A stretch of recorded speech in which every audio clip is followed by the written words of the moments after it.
Okay. మీ ఆయన? మా ఆయన కంప్రెషన్ పని చేస్తాడు. ఎట్లా మరి సంపాదిస్తారా? నెలకు 20-30 వేలు వస్తాయా? ఏడు వస్తాయి. వచ్చినాయి ఖర్చు అయిపోతున్నాయి. ఇంట్లోకి ఒకటి ఉంటే ఒకటి ఉంటలేదు. ఈ నల్లలకు అవిటికి ఇటుకే సరిపోతాయి, నీళ్ళకు అవిటికి ఇటుకి. అందరు సంతోషంగా ఉన్నారంటారు. సంతోషంగా ఉన్నారంటారు కానీ బయట ఈడ లోపల వచ్చి చూస్తే తెలుస్తుంది.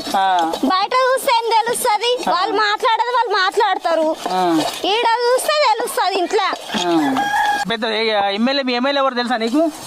నాకు తెలియదు, మా ఆయనకు తెలుసు. ఇక్కడ మంత్రి ఎవరు తెలుసా? పోనీ ఇక్కడ మంత్రి నాకు తెలియదు, మా అత్తయ్య వాళ్ళకి తెలుసు.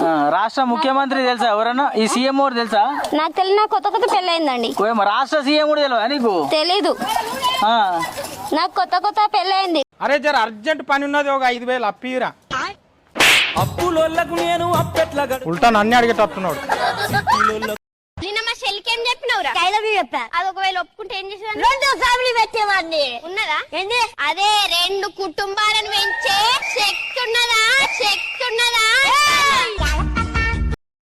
మర్యాదగా చెప్తున్నా, నేను 10 అంకెలు లెక్క పెట్టేలాగా మాట్లాడలేదనుకో బట్టలు చదువుకుని మా పుట్టింటికి వెళ్ళిపోతా. 1 2 3 4 5 6 7 8 9.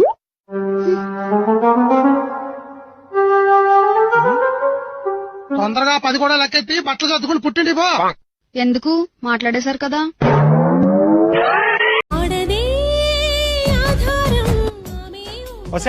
చెప్పావా? ఏపటికి ఆ సీరియల్ చూస్తావు? సీరియల్ చూసి బోర్ కొట్టదా? నిన్ను 8 సంవత్సరాల నుంచి చూస్తున్నా, బోర్ కొట్టిందా?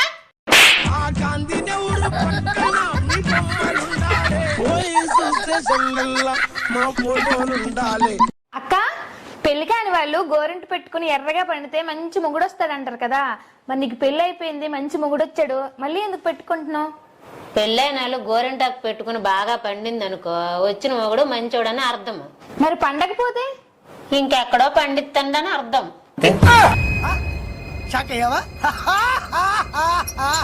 ఎరా ఒకసారి ఈ లేరా చూద్దాం. మీరింత సీరియస్ గా తీసుకుంటారనుకోలేదు సార్.